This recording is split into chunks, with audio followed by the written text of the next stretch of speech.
Graduates, colleagues, friends, welcome to commencement for the Berkeley Journalism Class of 2026. Let's give them a round of applause.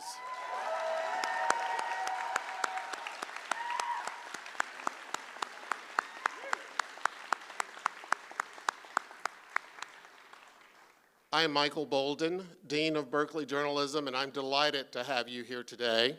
Before we get started, I want to thank two more groups of people. First, a round of applause for our faculty, please.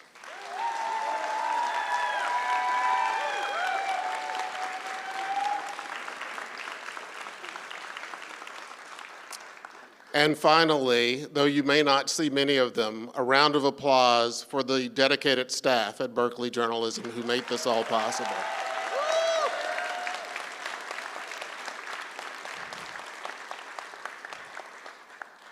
You may be seated. Thank you.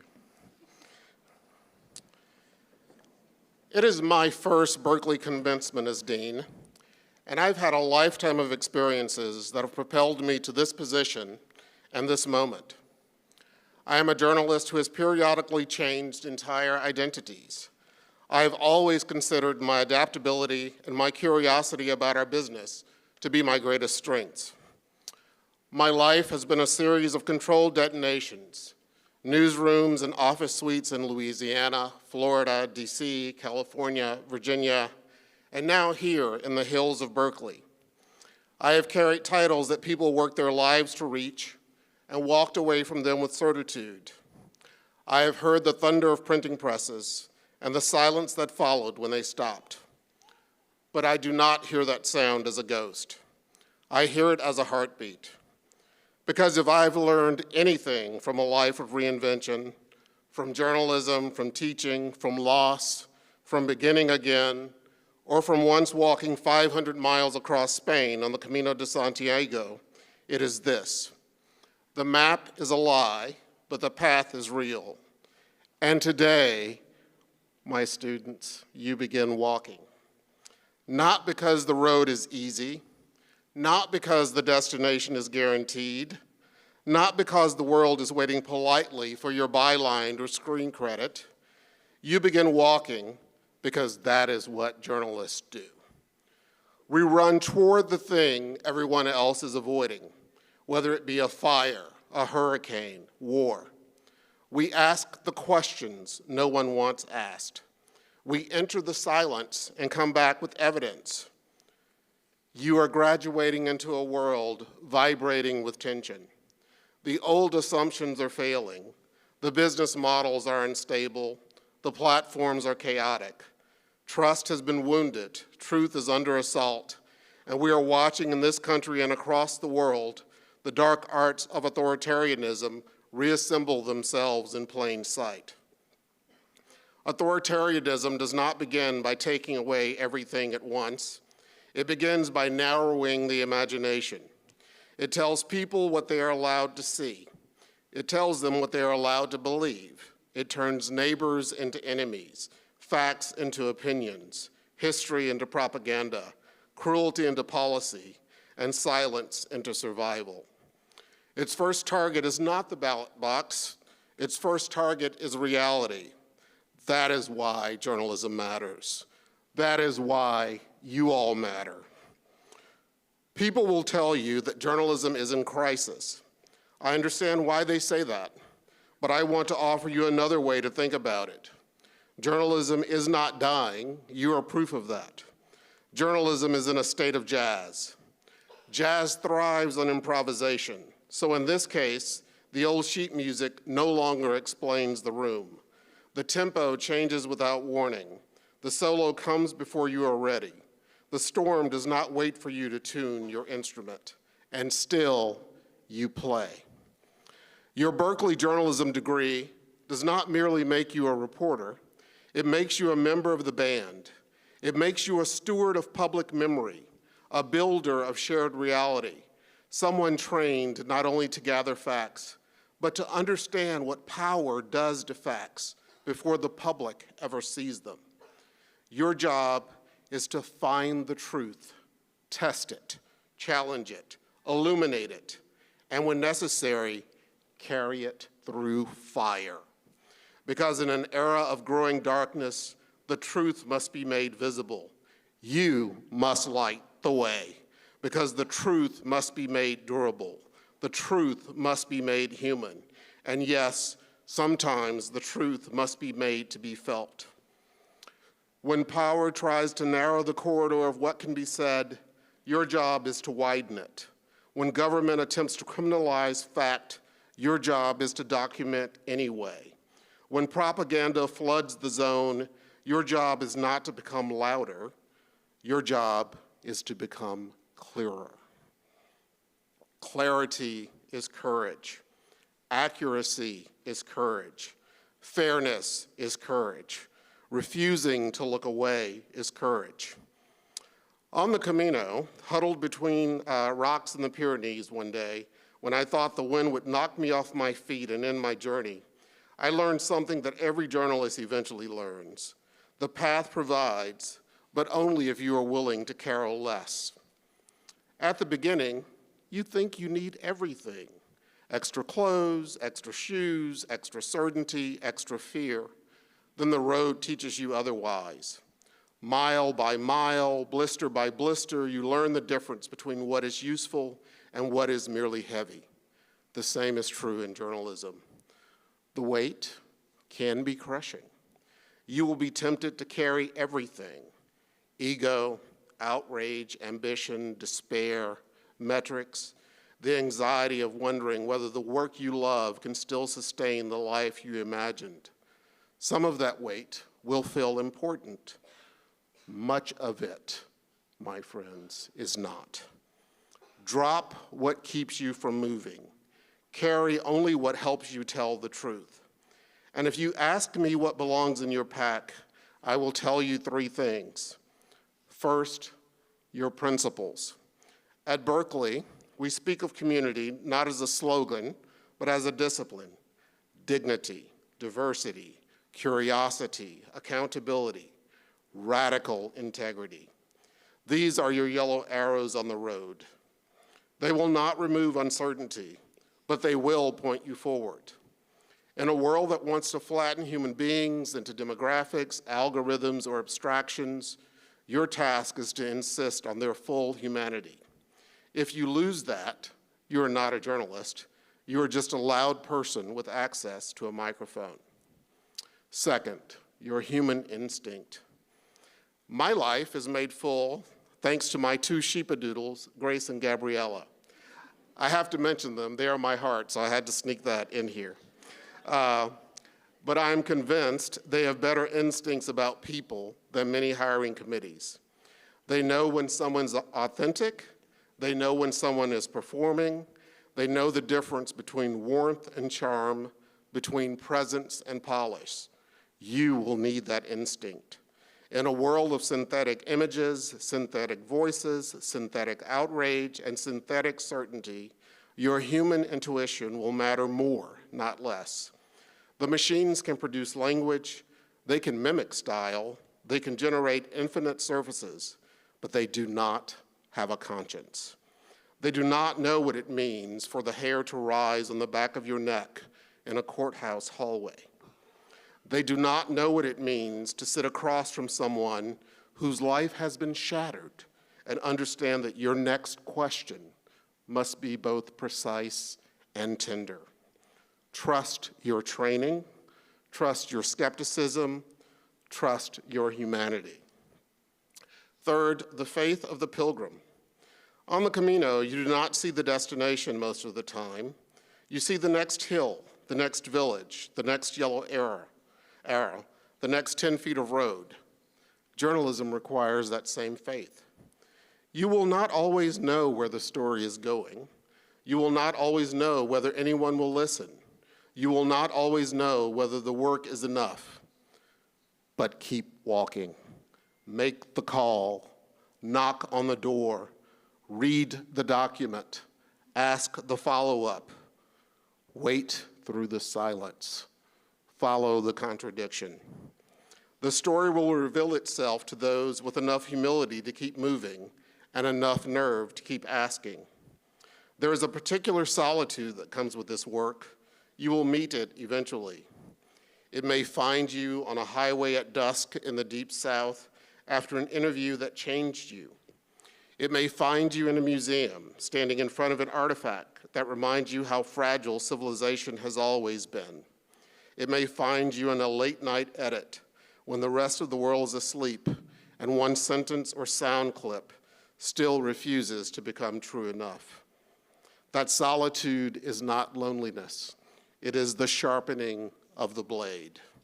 It is where you learn what you are willing to stand for when no one is applauding. It is where you ask whether the mark this profession leaves on your soul is worth the cost. I am here to tell you it can be.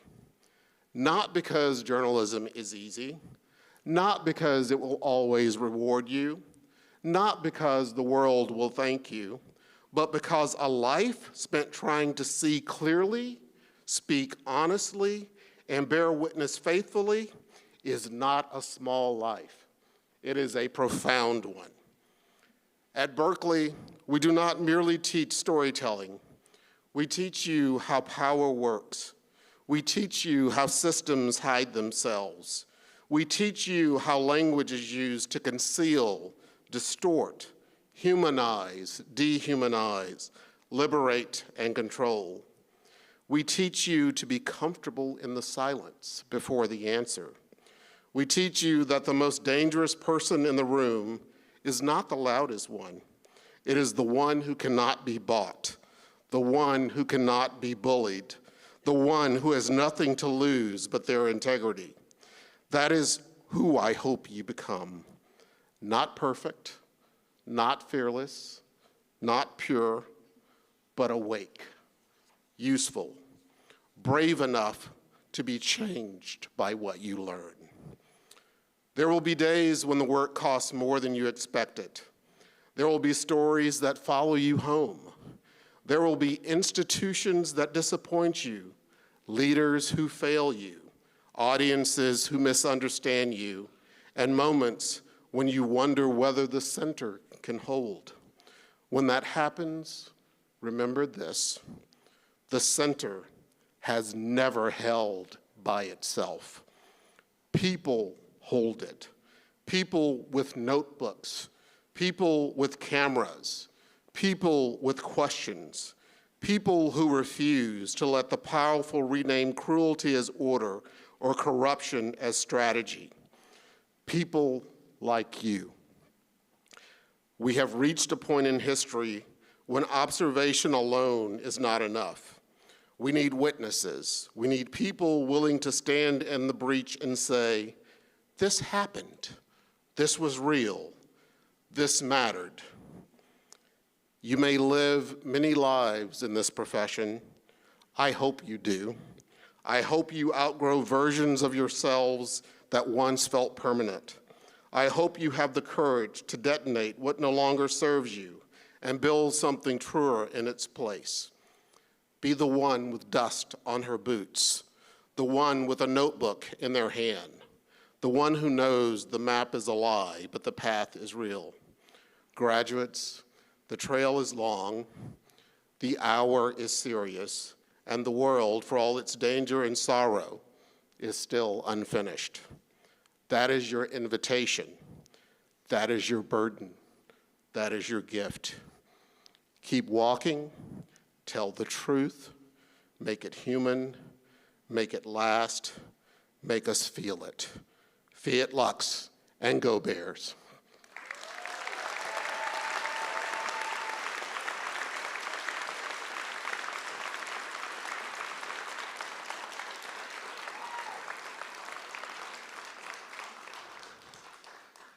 Now, every year, our graduating students select one lecturer and one permanent faculty member to speak at commencement.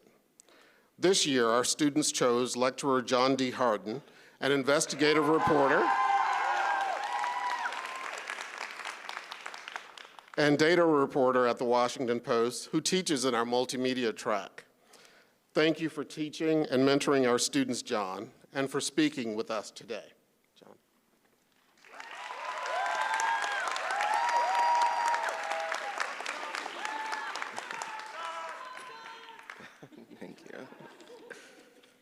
Fair warning, I am a crier. So I think some of the students have a pot going, so get in on that.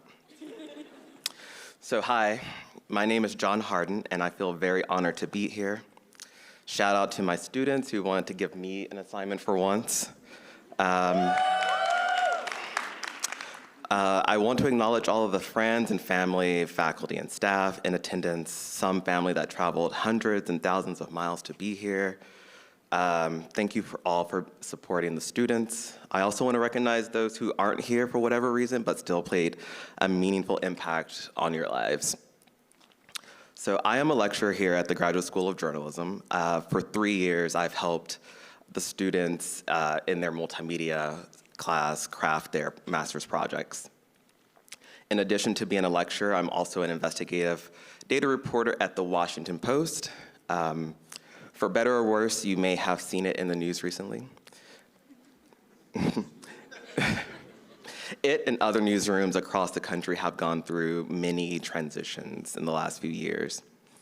In the last 3 to 4 years, hundreds of journalists at the Post have either been laid off or taken buyouts based on our union's numbers. They were my reporting partners, my friends, and even my own wife. But oddly enough, something came out of that I don't think I quite processed until recently. In my time at the school, I've been constantly in awe of the students and their willingness to build each other up. I saw it in my own students in my own class. I heard about other students in passing from other lecturers or professors. It's been a constant through line, our theme each year. My students will tell you that one of my favorite aspects of writing is finding the theme or the message that runs through every story. We all know what themes are. We see them in movies, we hear them in songs. A theme can be something as simple as longing for home, accepting your identity, or a heated rivalry. Got some fans over here. The theme is the glue that holds a story together.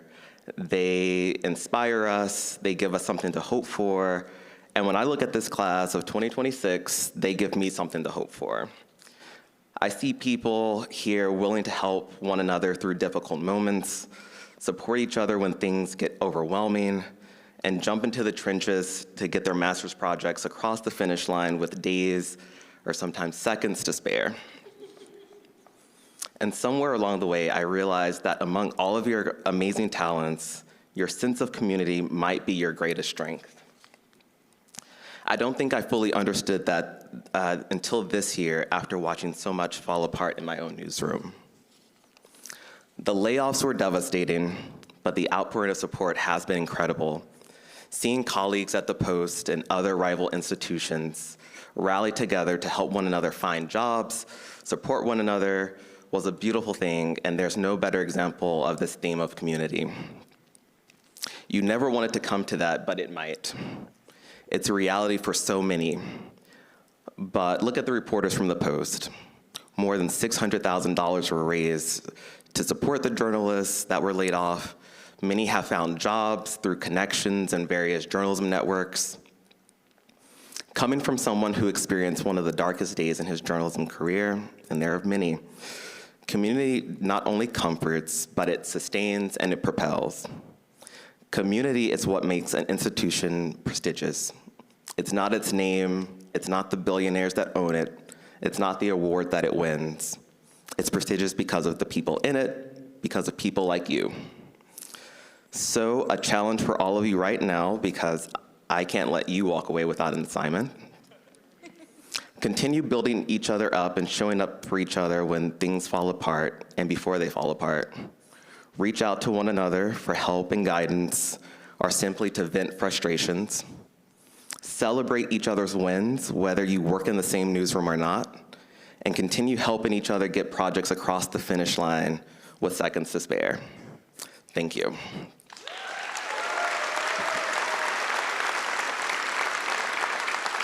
Now, I'm pleased to introduce my colleague, Assistant Professor Lisa Armstrong.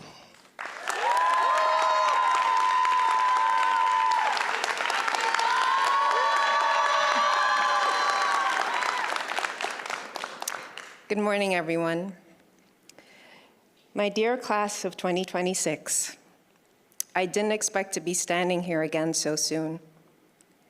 I was a faculty speaker 4 years ago after my first year at the school and thought then that I'd been selected simply because I was new. That is not the case this time. You chose me as your commencement speaker, not out of novelty, but because you value me, and I want to thank you deeply. As many of you know, I gave up a job I loved to come here. People often ask why I left New York. Conceptually, I was drawn here by a vision that this school was committed to changing journalism by ensuring that it reflected and served all people, not just those who have always had a seat at the table. More personally, I came because I wanted to grow, and I grow by being challenged. The thing is, if you make an ask of the universe, you don't necessarily get to dictate the terms. I am not the same person I was when I arrived here 5 years ago. I've had to learn to do things that were sometimes hard, to ask for help, to trust my instincts more fully, to stand more firmly in my convictions, even when doing so carried risk. And there is a version of me that did not survive this place, which is how I know I am better for having been here. 5 years ago, there was this mirage of hope, an idea that this industry, this country would somehow be better, more equitable, with liberty and justice for all. But you can't build something solid on a foundation of unresolved and unacknowledged harm. And so there's been an unraveling, a revealing. We are witnessing in our larger world and the microcosm of our industry, the crumbling of empires. At a time where journalism is most needed, some of the world's most iconic news outlets are laying people off by the hundreds. Across the country, people are being rounded up and detained based on the color of their skin, the language they speak. Some people are shocked. How did this happen? This is not who we are. Those people, many of whom are clinging to this building as it falls, may be doing so because they haven't had to acknowledge what has always been. Whether due to race, gender, class, or some other privilege, they could choose not to clearly see the faults within our industry, a mirror of the flaws in this country. We are in a moment of crisis. I believe it's also an opportunity. But seeing that opportunity means admitting that there was a problem in the first place and acknowledging where we might have been culpable in perpetuating it. It's always been clear that journalism was not quite what it ought to be. There are communities that have never been fairly represented or properly served. This country's newsrooms do not reflect its full diversity. Neither do its journalism schools. In the past 5 years, I've thought deeply, perhaps more so than at any other time in my career, about the difference between what journalism says it is and how it often behaves in practice. Once you see that clearly, neutrality is no longer an option.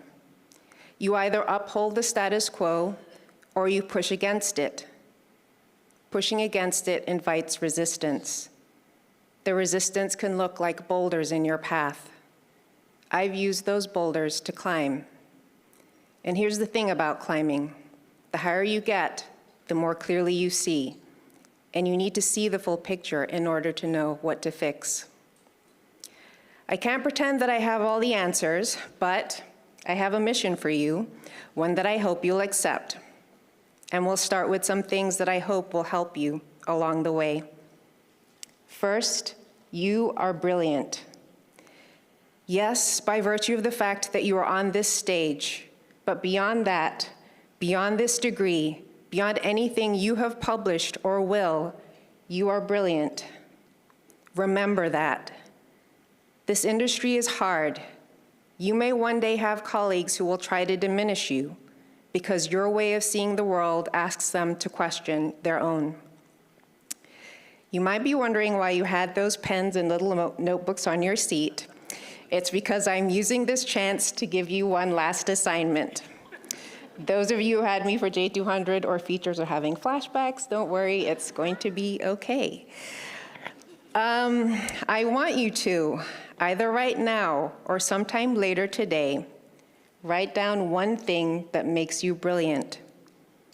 It can be something seemingly small, your creativity, your ability to sit with discomfort, your capacity for wonder. These things are innate. No one can ever take them from you. And it is imperative, as you walk this road in an industry that, while beautiful and essential, can sometimes be cruel, that you remember who you are. Second, know that you cannot do this work alone. Asking for help is not weakness, it's wisdom. I've had to ask for help over the past 5 years. Sometimes people have offered help without my having asked. These people have shared their wisdom, listened, advocated. They've sent me funny photos of their pets, invited me on hikes or over for dinner. There are people here who have been kind to me, have made me laugh, who have had the courage to risk in helping me. My life is so much more full than it was before because of them. There is someone in your life that helped you get through the past 2 years. It might be someone sitting on the stage with you or in the audience. It might be a staff member or instructor. Write down that person's name, and at some point today, thank them. So that is your foundation, upon which you have now added a skill, the ability to report and tell journalistic stories. You each bring something to that task, a journalism superpower of sorts, a thing that allows you to see what others might miss and to recognize what they ignore. Mine is the ability to listen. That might seem like a trait all journalists have, but I have seen more clearly in recent years that many journalists don't listen. They cannot hear beyond the sounds of their own voices, ones that tell them that their way is the only way. Listening requires a not knowing, a stillness, a willingness to be changed by what you hear and to see the world, to the extent that it's possible, through another person's eyes. So now, write down your journalism superpower. For some of you, that superpower will be immediately celebrated. I hope you will hold the doors that open for you so that others can pass through. Others of you might enter newsrooms or other places with an established power structure and encounter friction. You will do excellent work and be penalized for it. You will be told you're too much, too fast, too loud, too certain. One of the hardest lessons in any career is learning to distinguish between a critique of your work and a response to your presence. Sometimes the institution isn't reacting to what you did wrong. It's reacting to what you did right, and to the fact that you did it in a way that made someone else's limitations, or the limitations of an institution as a whole, visible. Institutions generally don't punish incompetence. They punish unmanaged excellence, brilliance that cannot be contained or claimed by those in power. But that unmanaged excellence is what's needed for things to change. It isn't easy, and it will ask more of you than feels fair. Give it anyway. I know from having taught many of you your ideals, your hopes for a more just and accurate telling of the world, your drive, your capacity to fight against injustice. The future of this industry will not be decided by those who are most comfortable within it. It will be decided by those who refused to look away, who saw clearly, named honestly, and acted with intention. So this last thing I want you to write is important. What kind of journalist will you be? What does journalism in its most perfect state look like to you? Then go out and do what's needed to make it so. Again, you may have people tell you that your way isn't the right way, and it is often easier to conform to get ahead. And I'm not suggesting that you engage in constant battle to force your ideas into being. I simply hope that you will return to what you've written today, stick to those ideals, act with integrity. Don't let anyone ever take away your capacity to dream. This is the work: to see clearly, to listen deeply, to innovate, to tell the truth as fully as you can, even when it unsettles the rooms in which you may stand. If you can do that, if you can hold on to your clarity and your courage at the same time, you won't just be part of this industry, you will help remake it. Congratulations.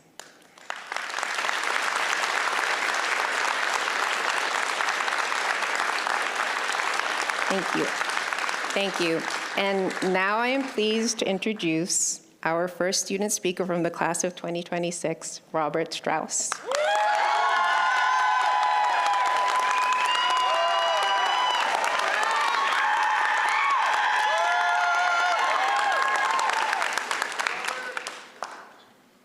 I'm already crying.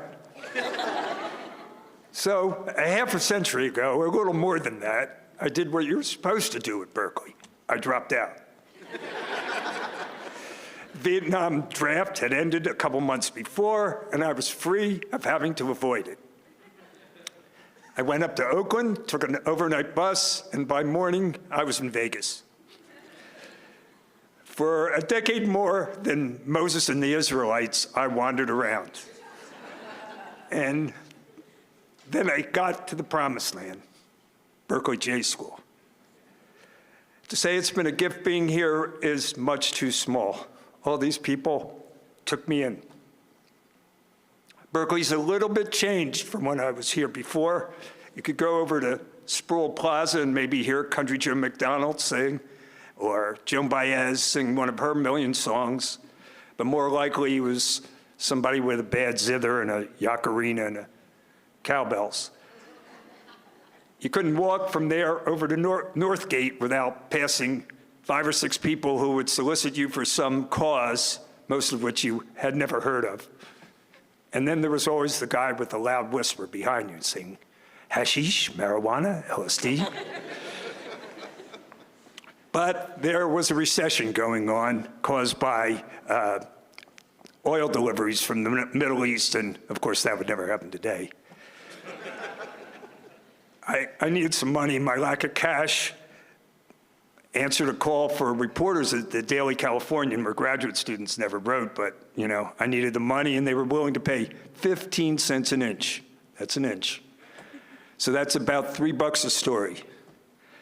But I went anyway. I got to the meeting, and they had us sit down cross-legged on the floor, another Berkeley thing. Features, news, and sports, and I went over to sports, and the sports editor was Michelle George. Now, I know this doesn't sound right, but back then, to have a female sports editor, that was another Berkeley thing. Anyway, first thing she says to us, she says, does anybody here know anything about water polo? Well, I look around, and there's too many people, so I stand up. Somebody else was going to get that 15 cents if I didn't. I didn't think for a minute why they were covering water polo. And I had never seen a water polo match in my life. So I had to own up to the coach when I went over there, and I found out why they were covering water polo, national champions, all this other sort of thing. And he said, oh, don't worry, Robert, we'll teach you. And sure enough, they did. And I did well enough that a few weeks later, Michelle gave me the job of writing a humorous sports column called Jock Shorts. In any case, the thing about this is that why I'm bringing this up is because the granddaughter of that coach is one of my classmates, Sophia Catino.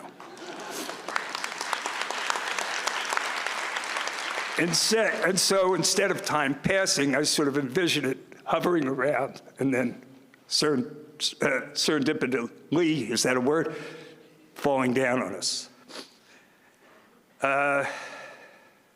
In any case, now we're here. It's commencement, means starting, commencing, right? And we're starting, not ending. We're all headed somewhere from here. I don't know where that will be for you or even for me. I can tell you it'll be a long life's path. And serendipity has worked out for me too. I've been hired in places everybody wanted to work, and I've been fired from a few places that nobody wanted to work. Gastonia, North Carolina, Eastern Pennsylvania. In any case, I've been around the world a number of times too. And ironically, I live 2 miles from the house I grew up in. So the second act here is that I'm supposed to say some things that you should do. It's in the commencement playbook. In any case, I've chosen 3 because it seems sort of a biblical number. So the first one is this, is that you guys are all so smart and talented, but you can know a whole bunch about a whole bunch. But if you keep it to yourself, it's just a checklist and a trivia game. There'll be no greater way to enhance your life than to give all that advice to somebody who needs it or somebody you think needs it. I hope I've done that with you. Sometimes it's my self-appointed ad hoc mentorship here. But in any case, I implore you, as they say, to pass it on. The second tenet here is that someday you'll be sitting somewhere, maybe in front of the Eiffel Tower or the Taj Mahal or some bad street corner in Karachi or in Fresno, and you'll be agonizing over some yes-no decision, right? And out of the blue over here is that guy in the red suit, you know, with the horns and the pitchfork. And he's going to come over to you and say, no, no, no, no, no, no, no, no. But I implore you to look over here. And there's going to be an old guy with a baseball cap, a hoodie, black shorts, white socks, and black New Balances. Yeah, that'll be me.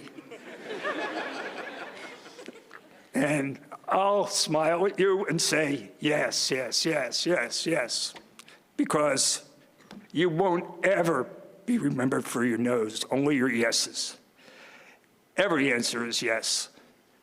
Even if yes gets you to another roadblock, say yes again and keep saying yes. That's how you'll be remembered, by your yeses. You said yes to get here, right? And that's turned out pretty good for most of us. And finally, I looked up in that book what you're supposed to say. You're supposed to bring in your mother. So my mother's somewhere over there, I'm sure. Anyway, my mother was a character. That's what she would call herself in her great Philly accent. And she's been dead 40 years now. But if you handed her a GPS, she would have taken it and thrown it in the waste paper basket. Because, well, there wasn't a back road in South Jersey that didn't find her. And, you know, we went on all of them.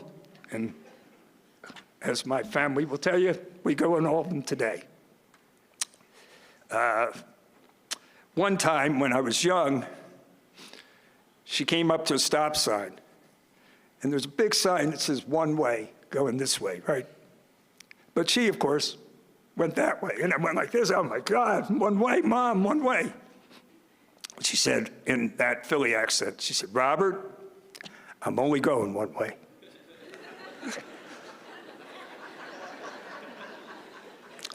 My family would say I inherit her contrariness, but maybe that's true, but I embraced it, and it's made life all the better.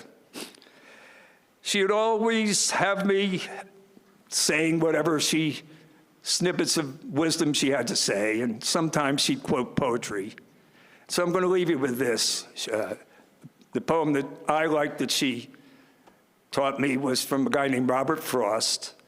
It was written maybe a century ago, and Robert Frost is appropriate here because his father was a San Francisco newspaper editor. Went to the predecessor of Berkeley J School, I guess. In any case, he Some people call his stuff doggerel and trite, but he's the only guy who's won 4 Pulitzer Prizes in poetry. Anyway, I'm going to give you the last 3 lines from my favorite one, and it's called The Road Not Taken. 2 roads diverged in the wood, and I took the one less traveled by. And that, my friends, that has made all the difference. Thank you.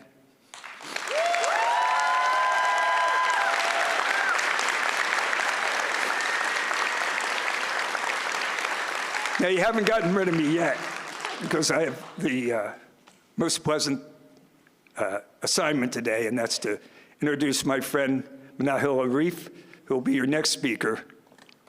Manahil.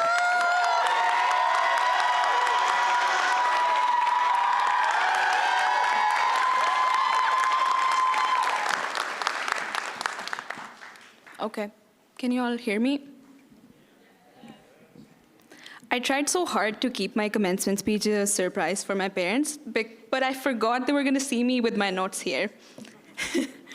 Well, that's where I want to start, by thanking my parents for not just ensuring that I pursue my passion, but for setting me up for being here. I can't see you, but I know that you're over there. I cannot possibly talk about everything you've done to ensure that I get here, but I know without your constant support and encouragement, I would not be standing here today. And to all the parents, guardians, and loved ones here today, your sacrifices did not go unnoticed. We see you, and we're so thankful to you.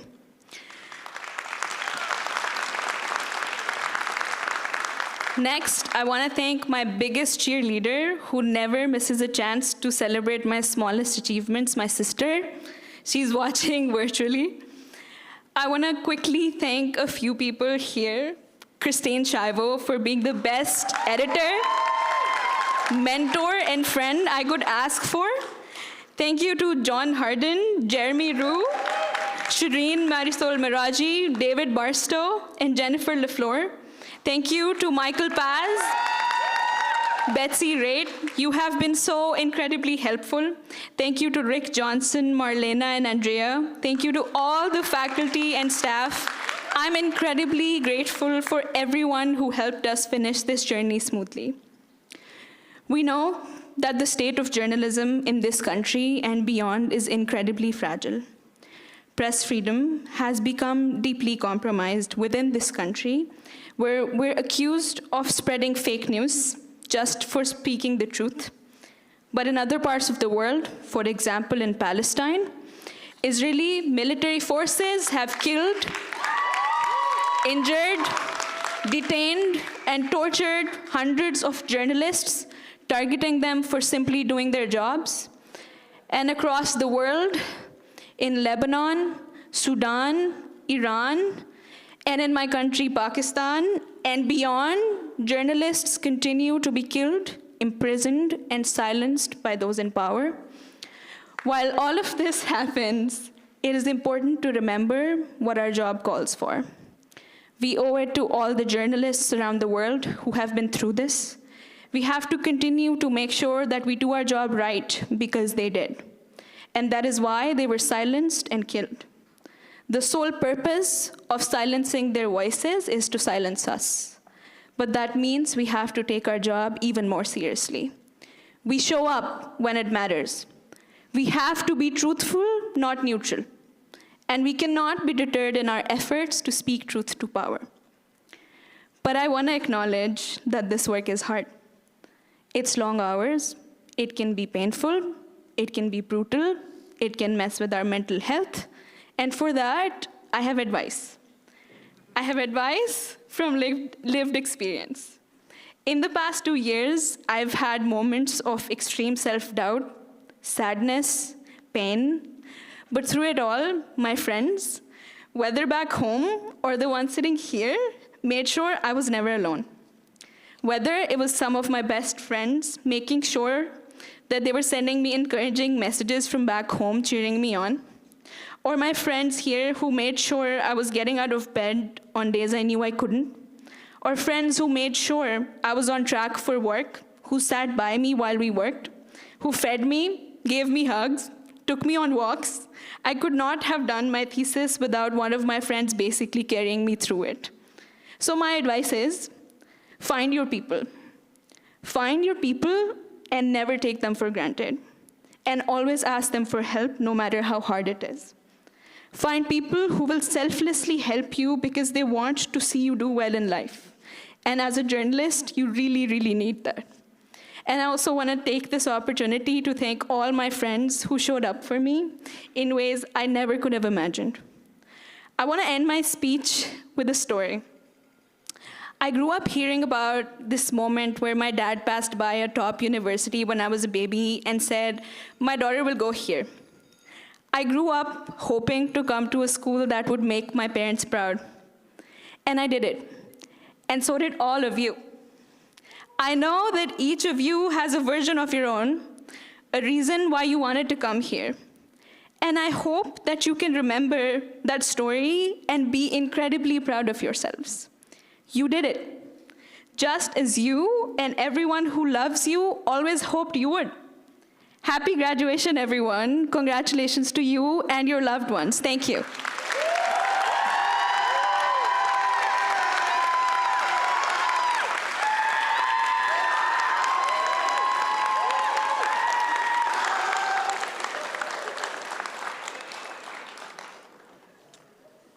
Thank you again to our faculty speakers and student speakers who have done so well in capturing the complexity and hope of these times. Thank you so much.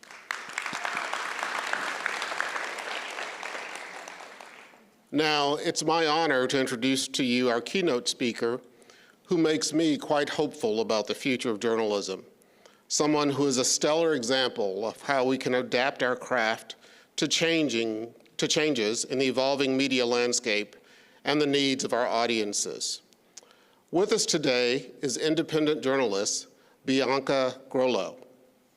Bianca is an Emmy Award-winning journalist from Puerto Rico. After studying journalism at Syracuse, she began on a traditional journalism path in local broadcast news that included stops in Palm Springs, Sacramento, and Los Angeles. Her career shifted as she began to experiment with different formats that spoke to a new generation of news consumers on social media, on her way to building an audience of more than 700,000 people on TikTok with stories that draw millions of views across platforms. She also created a short doc to accompany one of Bad Bunny's music videos. Bianca's ability to adapt is hopeful and inspiring. She helps us to think more expansively about what journalism is and how it can be most effective in these times. Bianca, welcome, and thank you for being with us today.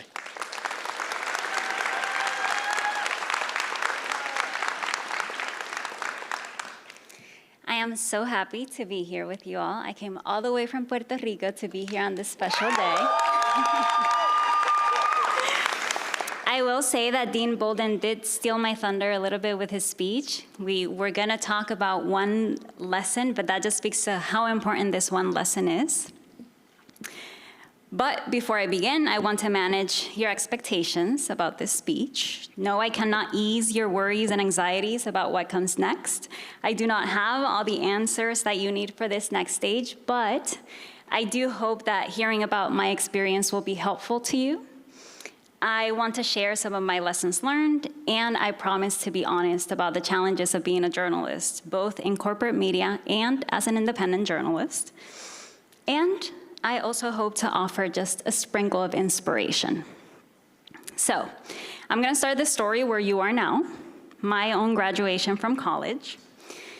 I remember being sad that my undergrad years were over, but I was ready to become a reporter.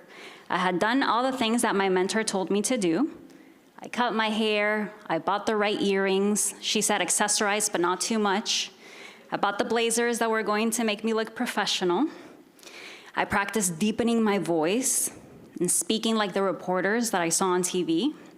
And of course, I practiced losing my Puerto Rican accent because I was told I needed to sound neutral. This was 14 years ago. And the goal was to impress news directors. You know, they were the gatekeepers. They decided what the audience was going to like and who they would want to watch on TV telling them the news. So I played the part, and it worked. I got hired at a job, then at another one, and another one. I was on TV for years, and during that time, I covered a different story every day. Sometimes I talked about things I didn't quite understand. I repeated what experts told me. I relayed what the police wanted us to say. And I was also sometimes assigned to stories that I couldn't help but think, who cares? Why are we covering this? I sometimes drove 4 hours round trip to report on what could have been summarized with the following sentence: "It is snowing here today." It was also stressful. Every day my story had to be ready for the 5 p.m. newscast no matter what. At my first job, I had to run across the newsroom with the tape in my hand that had my news package to put it in the machine so it could play live. And the days I was late, it was very embarrassing. I also butted heads with my bosses often. I got into an argument with a news director who wanted me to do a hit piece on a political candidate who was running against her friend. And then with a producer who, after I pitched a story about immigration, told me that all undocumented immigrants are criminals. And then I got written up at a job because I kept doing my own stories on the side and posting them on YouTube. But you know what? Through all those experiences, I strengthened my confidence and I sharpened my skills. I also got really good at shooting and editing my news packages. I had to do it every day, and I had the guidance of amazing video journalists who took the time to mentor me and give me feedback. I learned how to quickly get B-roll, conduct efficient interviews, identify sound bites I wanted to use, and put my videos together on a deadline. I also did get to tell stories I was passionate about, to be fair. I covered homelessness, immigration, prisons, fair pay for farm workers, and so many others. But I have to say, many times I had to fight for those stories. I had to convince someone above me that our audience did want to watch them. And that if they gave me creative freedom and resources, we could go deeper, reveal things, and tell very compelling stories. But the answer was often that what I wanted to do would take too much time, too much money for just one story, and my bosses were demanding volume. So at some point I got tired. I no longer wanted to feel like I was filling airtime so my station could sell ads, with the possibility of doing a story I cared about every now and then. And then, in 2016, I published a video on Facebook that got 140,000 views. You know, that was 10 years ago, and I still remember the view count. Because I was like, wait a minute, you're telling me I can publish directly on social media without having to go through a gatekeeper? That I can put my stories out into the world without having to ask for permission and I can still reach people? And that I can wear what I want and speak how I naturally speak and people will listen? I wanted that freedom so badly. So I quit. And I decided to become a full-time TikToker and YouTuber. And then everything was great. Here I am. Thank you guys for having me. That's the end of my speech. I'm just kidding. I actually had to go back to corporate media after I tried to go independent the first time. See, I had walked away from my job and I became a Lyft driver. And I remember I would take my laptop with me in the car so I could edit my videos in between rides. These were videos that I traveled with my friend to cover. There were stories we cared about, and we published them on Facebook and got millions of views, but $0. And my student loans were due. So I ended up taking another job in local news. And guess what? I still had the same complaints and the same frustrations. So in 2020, I tried again, but this time better prepared. I sold my car in Miami, I moved back home to Puerto Rico, and I set myself up to be able to live off my savings for months before I needed to make any money. What I wasn't prepared for was how lonely and scary it was going to feel at times. Because when I would have to write a script, I would stare at the blank page and all the self-doubt and imposter syndrome would hit me like a ton of bricks. So I would do what we all do nowadays when we get uncomfortable feelings. I would go on social media and I would scroll to ease the pain until I fell into a dopamine hole. I know you guys know what those are. And then, when my brain was depleted, I would lay in bed crying, thinking, who am I kidding? I can't do this. But then I would remember that I was unemployed and that I needed to figure something out. So I would get up and try again. And sometimes I would manage to complete a video and post it. And then I would obsessively refresh the page to see how many views it was getting. And when a video would flop, I would get disappointed and embarrassed. And since everyone on the internet kept saying that I just needed to post more, I worked longer hours, slept less, and put so much pressure on myself that a year into going independent, I had to do a hard stop because I was on the verge of burnout. Because having no gatekeeper is great, but it also means you have no one to blame but yourself.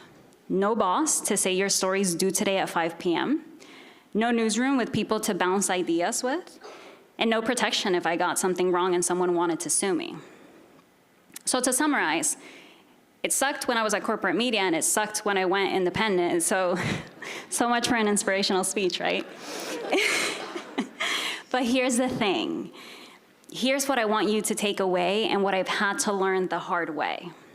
There is no arriving. Even when you get what you want, there will always be struggles. You just have to pick the kind of hard you're willing to do. In my case, I had to confront my fears of not being good enough. And that looked like learning to fall in love with the process. Not the final product, not the views, not people's response to my videos. I mean falling in love with the very difficult parts of putting my stories together. And I know you know what I'm talking about. When you sit in front of that blank page and you feel that friction, that's what I mean. Welcoming that uncomfortable feeling and staying. Giving it your best shot, making something, putting it out into the world, and then trying again and again. And if you can do that with presence and persistence, everything else will come. At least that has been my experience.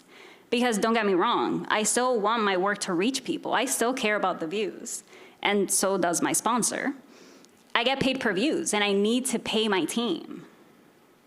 But I ask myself, if it all went away tomorrow and I had to start over, 0 followers and 0 money, would I do it? And the answer is yes, for 2 reasons.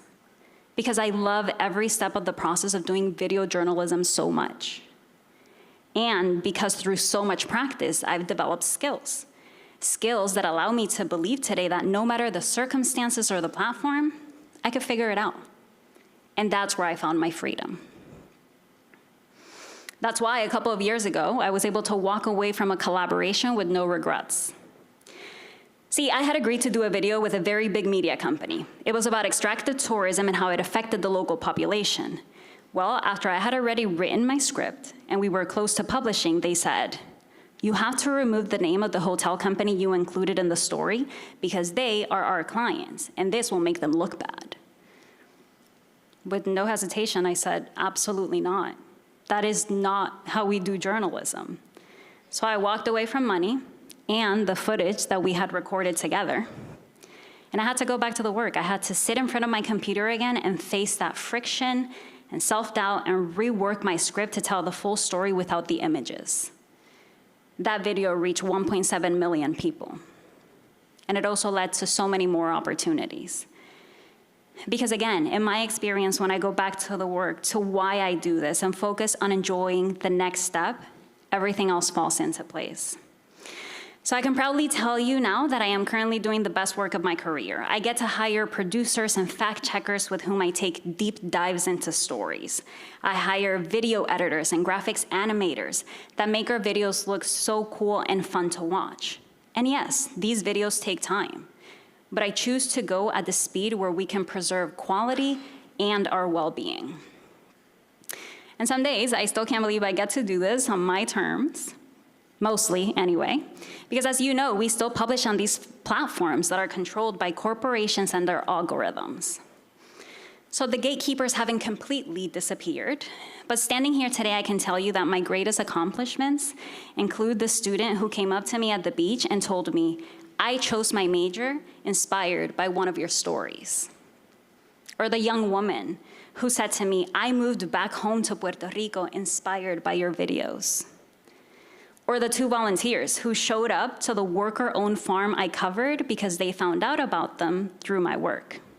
And I could go on and on bragging about all these little moments that I'm so proud of, but my best advice to you is not necessarily to go independent, not to get a job with this company or the other. My best advice to you is to constantly check in with yourself and ask, is what I'm doing day to day aligned with who I want to be? And am I enjoying the process? Because if you can do something you genuinely love every day and make a living, you've already won. But if on top of that, you can move the needle just a little bit, and you can help your audience better understand the world, or get justice for someone, or inspire someone to take action, or in the best of cases, make someone's life even a little bit better, then it's all worth it. So today, I don't wish you necessarily success, because that is subjective, but I wish you presence and persistence. And above all, I wish that you enjoy this journey. Thank you so much.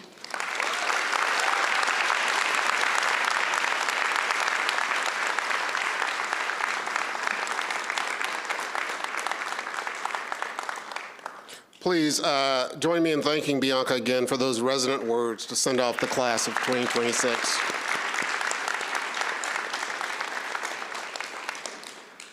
And now we have come to the moment when we will honor each of our graduates before their teachers, mentor, family, friends, and classmates. I hope when your name is called, you feel the depth of your accomplishments and the promise of what's to come. Lecturer Christine Shivo, our local news editor, will read the names of our candidates for the Master of Journalism. Christine?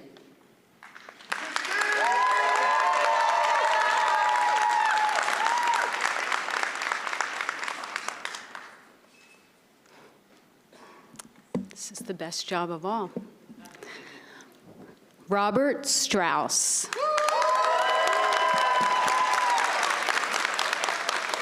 Minahil Arif.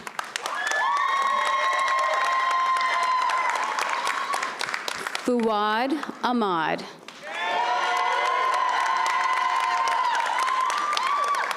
Jasmine Asensio. Christian Baba.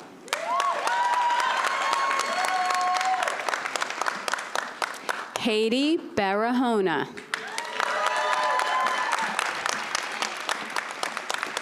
Renee Bartlett Weber. Mariana Best. Jessica Blau. Xavi Bizdek. Tina Zhang Chen.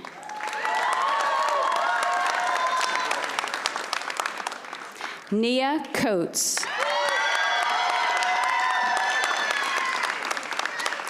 Sophia Coutinho.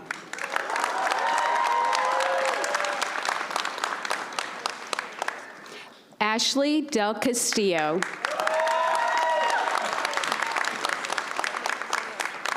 Daniel Ikonde.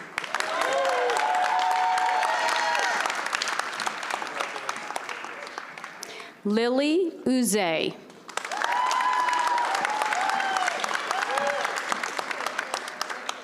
Emily Evans.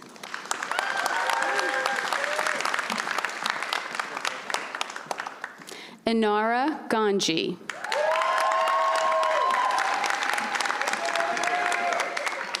Neha Gopal.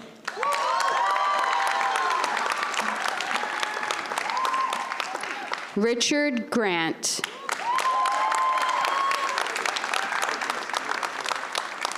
Lacey Green.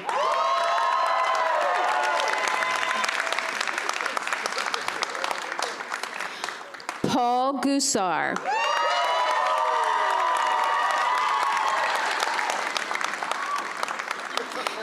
Jack Hildebrand.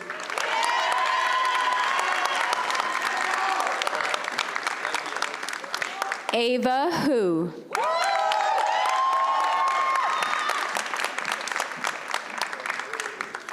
Niedra James.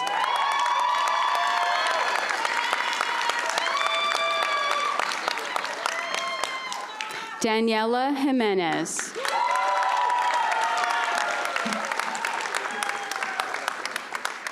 Andres Jimenez Larios.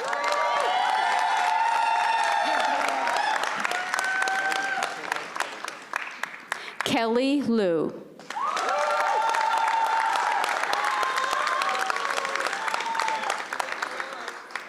Marquise Mahone Chambers.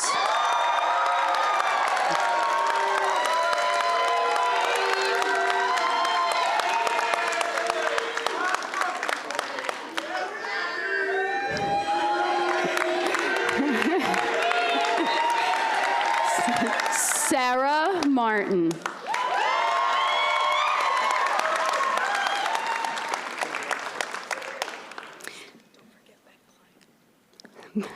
Beck Klein.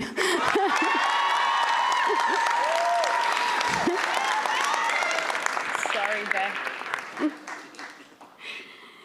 James Mayen Manuel.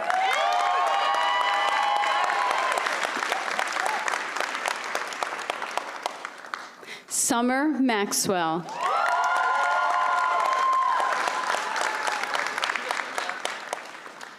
Alana Minkler.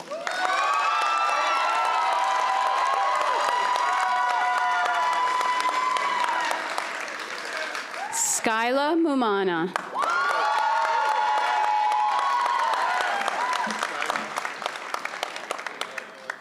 Victor Ochiying.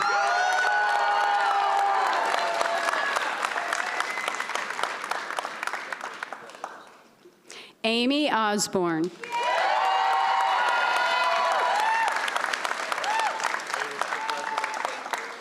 Kobe Park.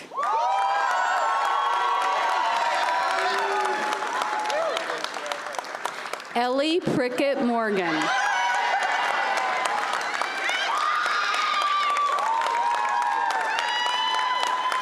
Riley Ramirez.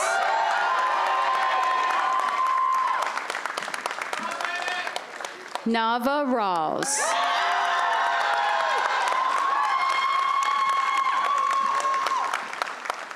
Daniela Sandoval.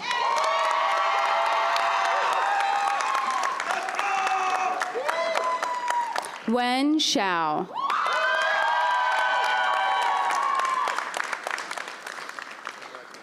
Anasoya Thorakat.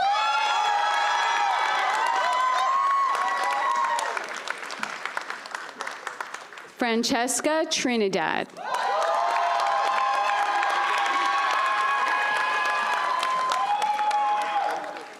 Jennifer Ugwa.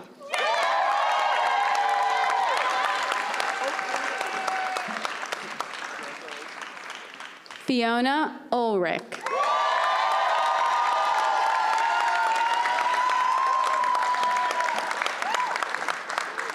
Brian Wen. Seven Wu.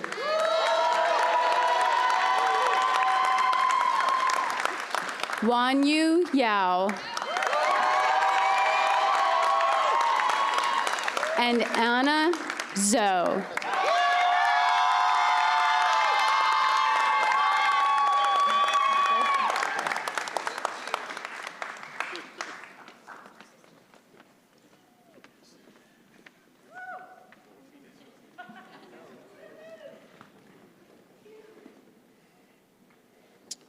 One moment here.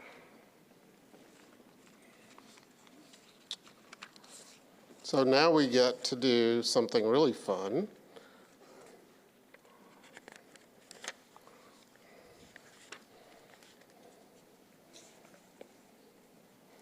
I've waited all year for this. Will the 2026 candidates for the Master of Journalism please rise?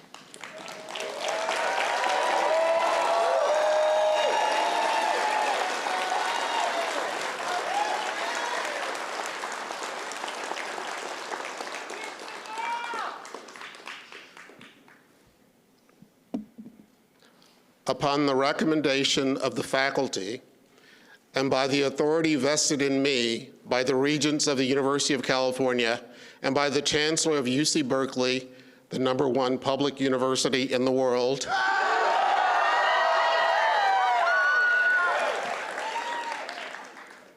as Dean of UC Berkeley Journalism, I confer upon each of you the degree of Master of Journalism with all the pertinent rights, privileges, and responsibilities. Congratulations.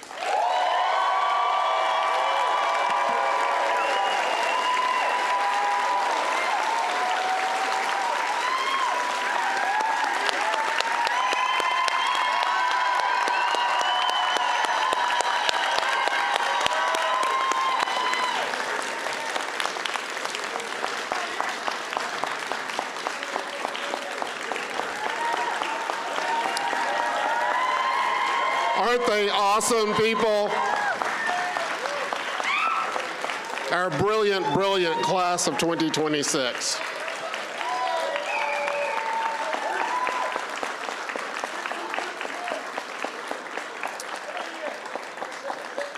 Now, I see some of you still have your tassels in the wrong place. You may now move your tassels to the left, or if you prefer, one of our traditions, and hold on, is for graduates to throw their caps in the air. I'll give you a moment to grab your phones. You can throw them if you'd like to do so. If you'd like to do this, please do so on the count of 3. 1, 2, 3.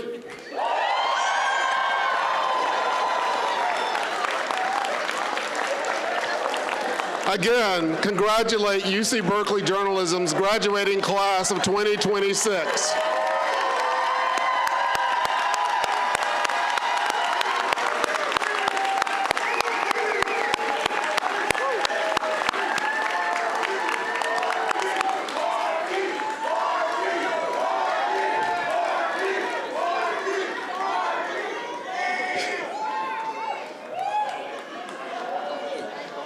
Colleagues, friends, family members, and alumni,